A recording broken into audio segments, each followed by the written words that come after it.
summarized in one word: disappointing. And I think that word is being used just now by Terry and by other people. So that word is disappointing. This is also the way I look at it. Why? It did not address the key issues affecting the people. And I want to mention these 4 key issues. They are the most important in Singapore. And I think year after year, these are not being addressed. The first is the high cost of doing business. We are so costly, all right? The high cost of living, the second one. The availability and security of jobs. So people are getting worried, can I get a job? Can I keep my job? And fourthly, the low birth rate. These to me are the 4 very important issues facing Singapore. And these are the 4 issues that's been around for maybe 10, 20 years or longer. So I asked the question, did the budget address this issue? And the answer is no, they did not address this issue adequately. High business costs. We have high business costs due to high rental, high transport charges, COE, ERP, high utility charges, electricity, water, CPF contribution, very high, workers' levy, and the high Singapore dollar. So our business cost is very high. And of course, then when the costs are high, the jobs will gradually disappear. We become quite uncompetitive. And I'm also worried about the wasteful practices imposed by government agencies. Our government agencies, they like to cut down the work for their staff, but somehow they forget, and this is a very frequent observation I make. I say, you save your staff 1 hour of work, you impose on the business community 10 hours of work. It's very short-sighted. They want to cut down their staff, but then me, as the business, running a small business, I have to spend so much time to comply with government regulations, wasting a lot of time going through their website, just because they want to save 1 hour, they impose on me 10 hours. So I think this is very bad in Singapore, and it has been quite a problem for a long time. And I also say it's GST. The government says GST is very good because the work of complying with GST falls on the business community. It's very costly. And many businesses are leaving Singapore to avoid the high costs. We hear this all the time. And this morning I have in my office a tutorial on problem solving. And one of the participants says that she came from Indonesia 20 over years ago, and she says she wants to go back to Indonesia because it's too high cost of doing business in Singapore. And that's an accounting firm. You hear this all the time. So it's a matter of one after another leaving Singapore because of this problem. Even the Singapore Business Federation, supposed to be a quasi-government agency, says they are disappointed. They are disappointed with budget 2017 short-term measures, mainly inadequate short-term support to lower business and compliance costs. Of course, the Singapore Business Federation represents the big and the small companies, and they say the business community has repeatedly conveyed their concern on rising business costs through various platforms, and these are not being addressed in the budget. So it's just not me. The business community, the SBF has already expressed that. Instead of helping businesses to reduce the cost or helping people to have a lower cost of living, they are imposing a 30% increase in water charges over 20 years. 2 years. Over 2 years. Over 2 years. And they say there was no increase for 20 years. Now, that's not true. Because during the 20 years, I think they imposed this water conservancy charge of 30%. That's an increase. How can you say this? How you want to call it? So there was already an increase through the water conservancy charge, and now they want to increase by another 30%. And then carbon tax will be introduced. This will add to the business cost, and it will also increase the cost of living. So instead of recognizing we got two major problems, business cost and cost of living, instead of measures to bring down the cost, they are just jacking them up. Okay, they are giving increasing the CPF housing grant for first-time buyer to buy a resale flat. The increase is 10 or 20,000. Of course, this will help first-time buyer to buy HDB resale flat. It will prop up the HDB resale market. It means our housing cost will remain very high. Our housing cost is extremely high in Singapore for housing as well as for business rental. All this means we just keep it high. Of course, it's good that you don't have the property market collapsing, but it means that the cost will remain high. So it means we will continue to suffer very high costs for a long time. One thing that has worried me a lot is the low birth rate. We have among the lowest birth rate in the world, either the worst or the second worst. Okay, and in the past, for the last 25 years, the government did say this is a problem, and they have introduced one baby bonus package after another. So by now, I don't know whether it's package 3, package 4, or package 5, but at this budget, there was no mention. Now it means, has the government given up? They know that the measures have failed. Okay, we give up. All right?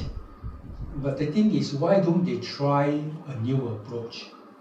It's a very important matter. And I want to quote someone called Daniel Yap, who runs the Middle Ground website. Supposed to be also someone concerned about the future of Singapore. All talk about a budget for Singapore long-term future is rubbish. Without a clear action plan for Singapore's dismal total fertility rate, which fell to a pathetic 1.2 in 2016 from the previous year, which was also very low, 1.24. It's getting worse. All this while we have been rah-rahing about increase in birth, although not the birth rate, during the SG50 Jubilee year. So what this means is you can create propaganda to tell people, oh, we increase our birth rate, but actually the situation is very bad. So where is the truth and where is just propaganda? Okay, the budget did talk about importance of growing the economy and creating jobs in the difficult global environment. So they did talk about that, but it did not address the real issue. We did have 31,800 jobs created in 2016. but 99% of these jobs went to foreigners. So this is the real problem. We are able to create jobs, but they go to foreigners. Now, what's the point of creating more jobs if they keep on going to foreigners? So, what is the real problem? Now, this morning when I gave my tutorial about problem solving, I said the most important thing in solving a problem is to understand what is our problem and what is the real problem. If you don't understand the real problem, you can never solve the problem. So we have a real problem about jobs for Singaporeans. You create jobs, but they go to foreigners. The real problem about increasing the birth rate. What is it that stops people from marrying and having children? Okay, what is the real problem? And if you don't address and understand what the real problem is, and we don't agree, no matter what you do, you can't solve the problem. I also just take a short while to share something. You know, I passed a very difficult professional exam called the actuarial exam. Very few people can pass, and I did it through self-study. And every time I go to the exam hall to take a subject, I leave the hall saying, die, sure fail. Why? Because there are 8 questions, 4 questions I can't answer, so sure fail. But nearly every time I pass. So 30, 40 years later, I look back and I say, why did I pass when I don't know the answer? And I realized I did not know the answer, but I understood the question. So when I write the answer, I talk about the question. What is the question? What is the problem? And then, fortunately, my examination was marked by British, not by Singaporean. If Singaporean, I sure fail, because they would check the answer. But the British, they say, this young man, at that time I was quite young, he understood the question, he understood the subject, he deserved to pass. So this is why I think in Singapore it's very important that we understand what is the problem, and then we can solve the answer. Okay, so this is so what is the problem about creating jobs for Singaporeans? Employers prefer foreigners. You create another 200,000 jobs, they are going to foreigners. And why do employers prefer foreigners? No NS reservist duty, no CPF, willing to accept low wages. These are the real problem. No mention of this in the budget. So whatever you do, you create jobs, you're going to find, I think Mr. Leong again is the one who said 99%. I quote from him, because he does the research, goes to foreigners.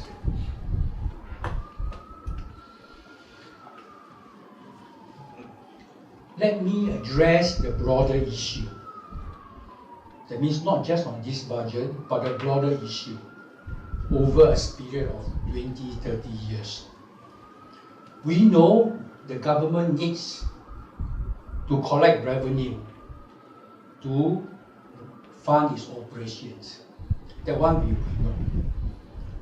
But a good government collects the revenue fairly and spend it prudently and wisely for the benefit of the people. That is a good government. You need to collect money, but you collect the money fairly from people who can afford to pay, and you spend it wisely and prudently. You don't waste it. You don't waste it to just get votes and to remain in power. You do it for the benefit of the people. What is a bad government? Taxes people who already cannot afford to survive on their income. You still tax them. Collect more revenue than necessary. And every time you collect more revenue, you add to the burden of the people. Impose added cost to the people and to the businesses in paying their tax. You want to collect, but you still make them do the extra work, waste their time, waste their employ staff to do the work of paying tax, and spend the revenue wastefully. Okay, so this is what a bad government is. I'm not saying the Singapore government is bad. I'm just saying this is what a bad government is.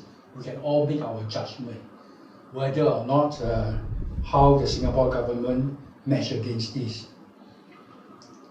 I want to address 6 fallacies. The things that through the propaganda many people believe that is right in Singapore, and I think it's wrong. First, there is the belief that GST is a good tax because it tax people on spending. I think it's total rubbish. Okay? I'm not talking about don't increase GST. I'm saying GST should be abolished entirely. Because GST is a very wasteful tax, I will explain. The second fallacy is CPF is a good scheme. Previously, 30, 40 years ago, CPF was a very good scheme. Today, CPF is quite different. HDB is a good scheme. I would say it was a good scheme. It has now become very bad. Healthcare is affordable. Low tax rate is good. So the government says we keep on reducing your tax. And people think, oh, that's a good government. That's not the case. I want to explain why. And then, of course, we all believe national service is necessary. That's the belief. But again, there is a fallacy. So let me address these points. Because all these 6 fallacies is underlying government policy. The government, all the decisions are based on this belief, which I think are fallacies. I consider GST to be a very bad way to collect tax. Doesn't matter, other countries also have GST. It's a very bad way to collect tax. First, it imposed the heaviest burden on people who can least afford to pay the tax, the low-income people. People who can't even survive but still have to pay tax through GST. Of course, the government says, but we give you GST voucher. These are very wasteful. You tax them and give them back. Very wasteful in terms of effort. And that cost too. Added cost, of course, these are very wasteful. And then it's very confusing also. It's a very inefficient way to collect tax and add to business costs. I create this term, GST is a bit and pieces tax. Every little small thing got GST. The accounting. It's very wasteful for businesses to bother about the accounting for GST. The government just sit back and says, give me every quarter how much it is, but the businesses accounting is quite terrible. I see my Starhub bill, even the whole bill, this item for GST, this item for no GST, this item for GST, this item for no GST. I said, what the hell do we waste so much time just to do these bits and pieces? I'm totally against GST, and there's one other person also against GST, Dr. Mahathir. So he and me, we have the same. Now, what is the alternative to GST? The alternative is called customs and excise. Customs means the goods you bring in, you collect at the point of import. Excise means the goods you manufacture. At the point of manufacture, leaving the factory, you collect your tax. So I say, if you want to collect tax, collect it at the time of import or manufacture. Don't collect it in bits and pieces every day. Every day we spend so many things. Everyone got bits and pieces of GST inside there. And even a Starhub bill, wow, every item got GST, no GST. So I will say, customs and excise, there is a better way. And in fact, most countries have got customs and excise before they introduced GST. So GST is a very wasteful tax. And of course, progressive income tax is better than GST. So if you want to collect tax, go back to progressive income tax. You earn $1 million, you pay a higher rate of tax. Why you want to have these bits and pieces of tax, putting the burden on the low-income people? So, when someone says we reduce GST from 7% to 5%, I say no. Totally get rid of GST, abolish entirely. I consider GST to be a monster. And I think Singapore has been going down the road, becoming more and more wasteful and inefficient and costly after they introduced GST. Of course, it's not the only reason. Rental is another problem, but all this adds up. And GST is one important factor. So, whenever people say reduce GST, I say no, totally abolish it. Go and collect your customs, and even we are already collecting on cars, imported cars. You already impose your ARM, what have you. Housing, you already impose through the land price. You are collecting all these tax. What for you want to have the bits and pieces tax coming in? CPF is extremely complicated. The contribution rate depends upon your age, depends upon your residential status, citizen or PR and so on, and depends upon income level, because there's a cap. And they keep changing from time to time, and the CPF coming in goes into different accounts. I am supposed to be a financial expert.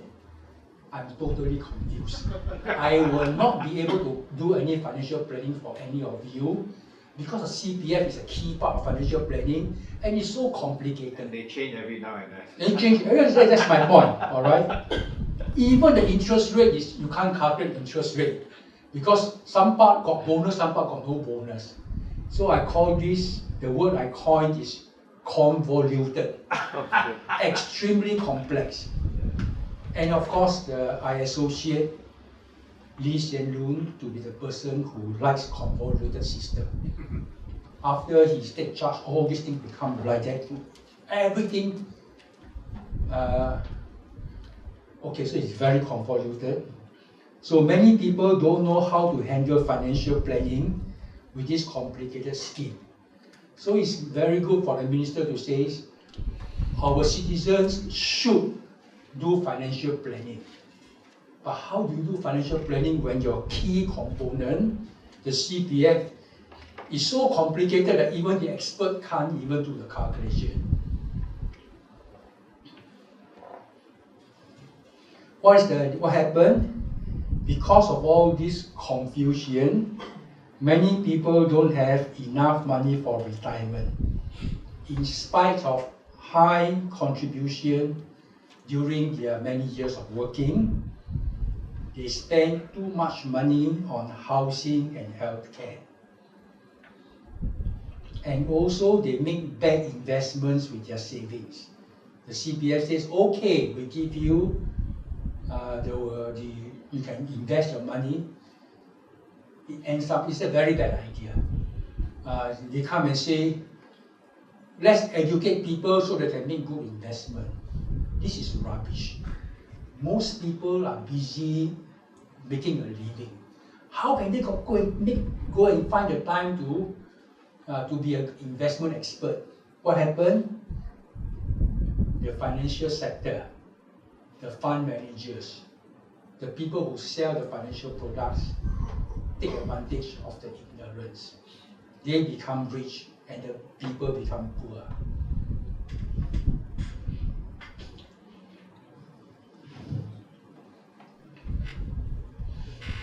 what is the alternative to CPF? I'm now in support. Let workers withdraw all their savings at 55. I used to defend the minimum sum scheme, no more. I said since it's really so complicated, if people want to withdraw, let them withdraw. What happens if they misspend the money? I say there's nothing you can do. You let them withdraw. But you encourage them to keep their savings beyond 55 by offering them a better return. That means you don't force them. You say, you want the money? Okay, take it all out. But I'm giving you 4.5%. You want to take out and put in the bank, 0.5%, or you want to stay with me? So I say, don't force people. Let them take it out. And some of them got reason to take out. I think some of them owe money to loan sharks. I don't know. You know, and they need to pay off those things. Of course, some of them want to spend money on educating their children. But those are special. Those things have to be addressed separately. I say you need to give people proper counseling.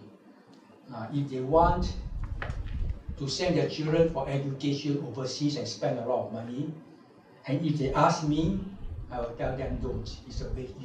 You're wasting your money, making the universities very rich. No point. Even in Singapore, I encourage people. If you are not in the top 20%, don't go to university. Just go and get a skill in the job. Like Mr. Chua here, he was in telecoms industry, right? Yeah. Oh, no, those are important skills. You don't need university. You got university or not? No. No need. Must study. There are other ways. There are other ways to get experience. Not necessarily go and spend 4 years in university. And I even now come and say, make CPF optional. That's a good news. Make CPF optional because right now, you know, I employ a poly graduate. They ask me how much is salary. I say X dollars. But then after deducting CPF, I say so little. But I say, sure it's little, but I also have to add on another 20%. My cost is very high. But she said, I don't want. Give me no CPF, you know. So you got this problem. Here the employer cost is very high, and the worker says they don't want the CPF. He says, I need. I don't pay that much. I'm not that rich to pay that much. Now, if you want people to save, in America they got this 401k, voluntary. So CPF can also be voluntary.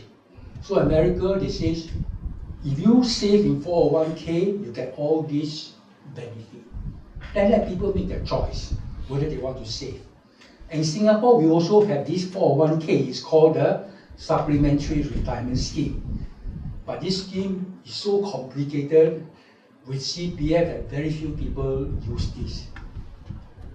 This is also one of Lee Hsien Loon's scheme, but then was not well implemented. HDB is the strategy to promote home ownership, good for citizens, but it has now become too expensive. And people can't afford without CPF grant.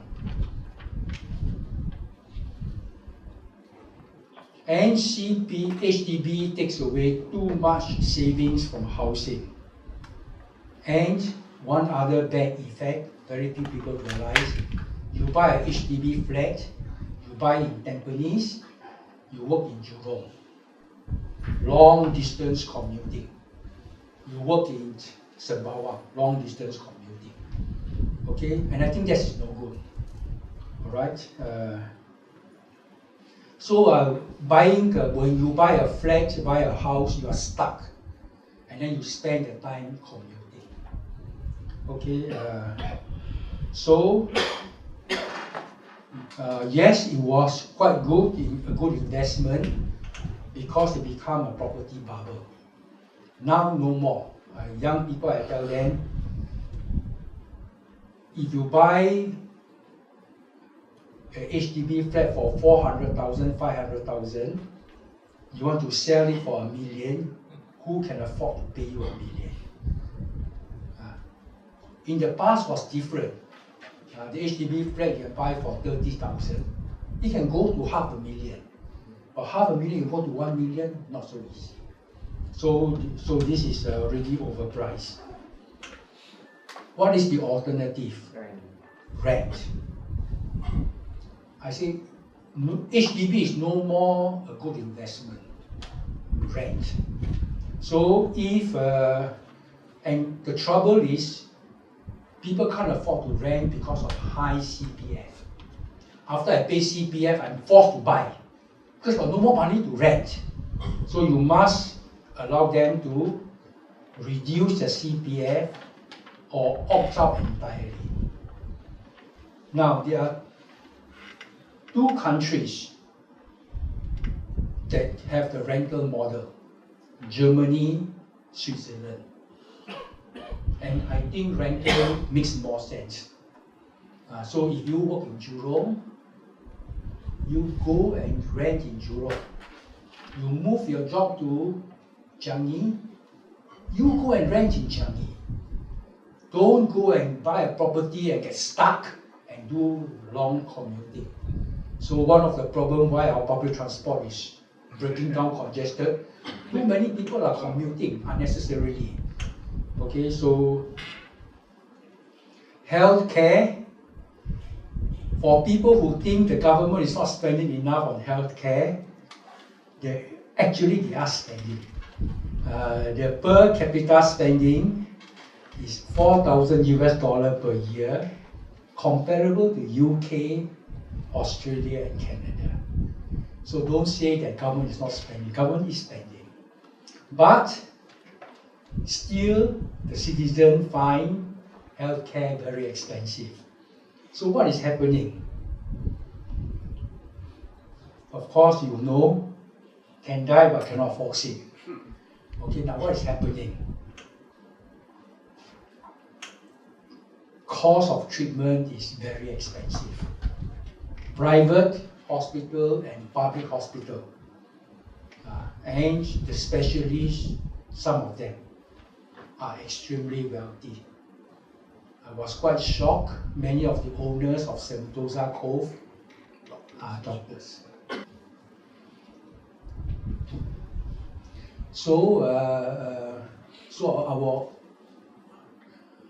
I want to share this story.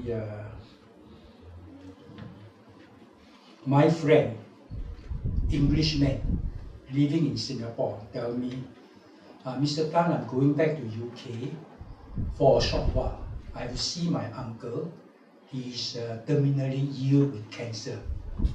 How old? About 50 over. He's younger than me. Yeah. And then I says,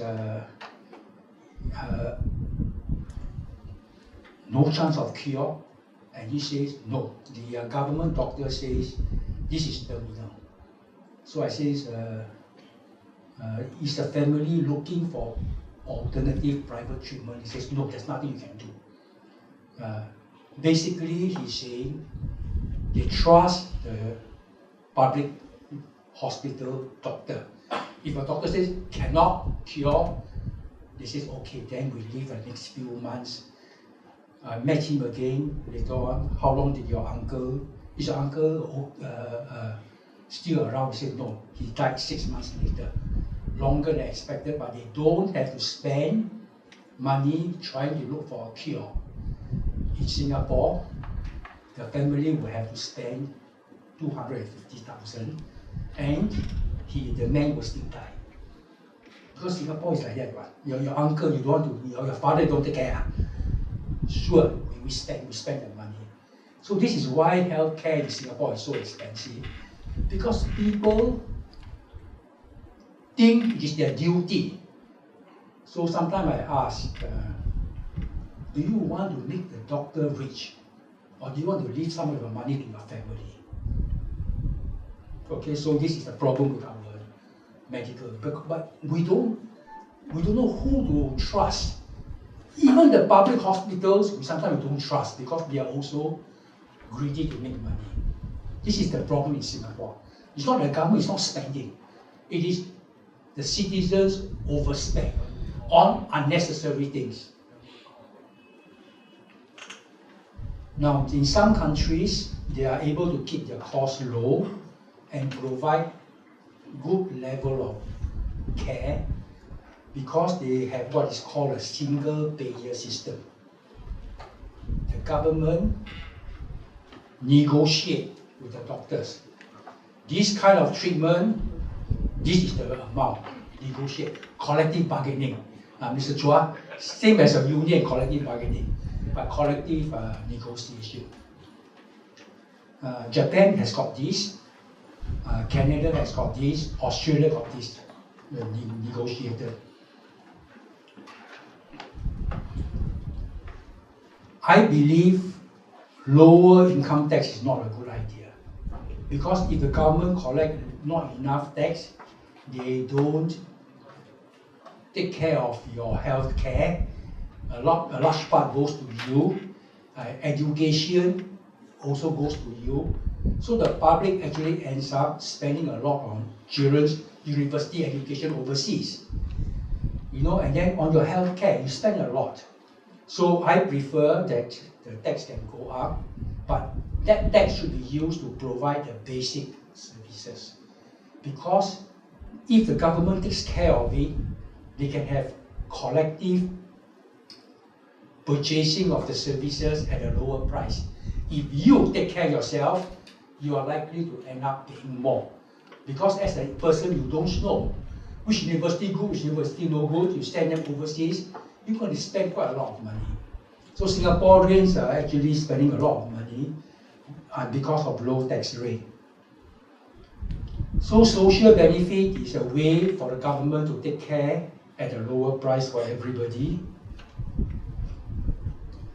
So I am in support of increasing the tax rate for high income earners. I think the government finally is going to go into this progressive tax, but not very much. I would go much more. They should provide better benefit, health, education, old age. People above 75, give them an income to live on. If not, they go and collect cardboard, they go and do begging. Exercise. And then you go to do exercise, food court exercise. Recycling also. Recycling, yeah. And the countries with high tax rate and high social spending, Scandinavia, Europe, the citizens are the happiest. National service. I dislike national service. I know we need to defend Singapore, but we should not waste the future of our children. I've been against national service, the duration, for 30 years. I wrote to newspaper.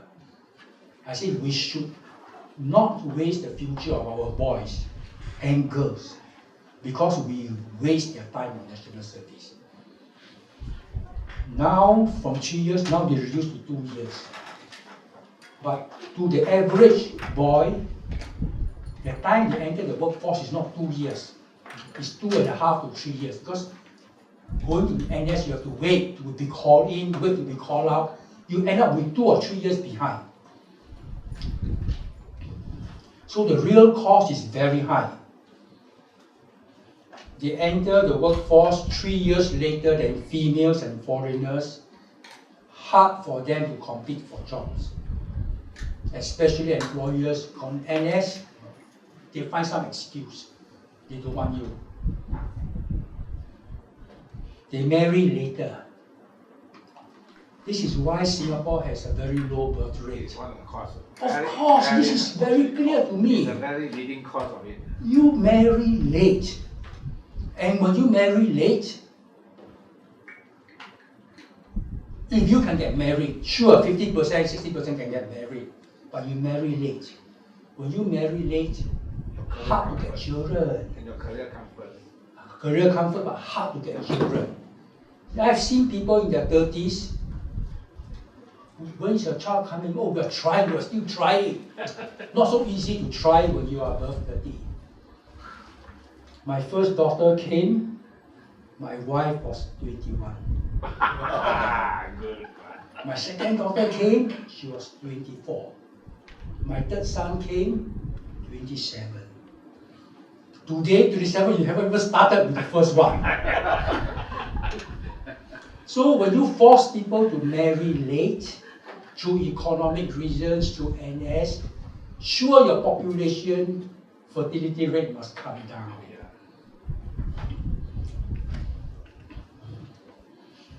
So what do? We reduced NS to 8 months. Switzerland got 8 months. We don't need 2 years extra. Yes.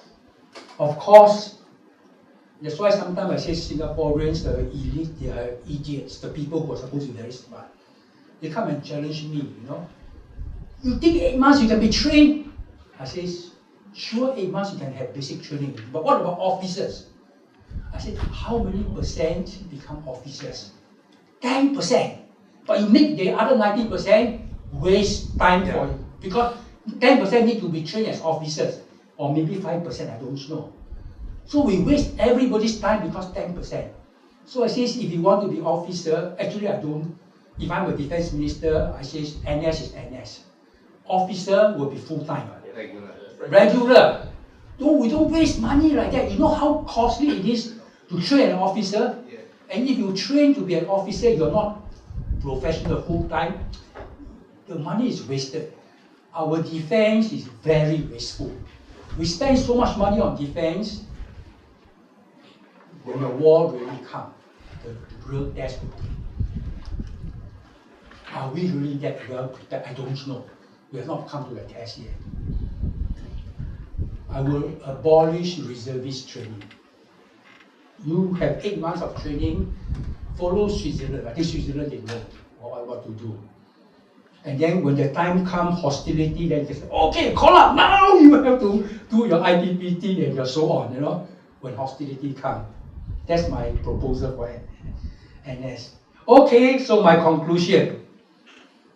Our government is collecting more revenue than necessary, adding to the burden of the people and to the high cost of living. But the policies do not address the key challenges facing the people, the 4 key challenges. They are also very wasteful and inefficient.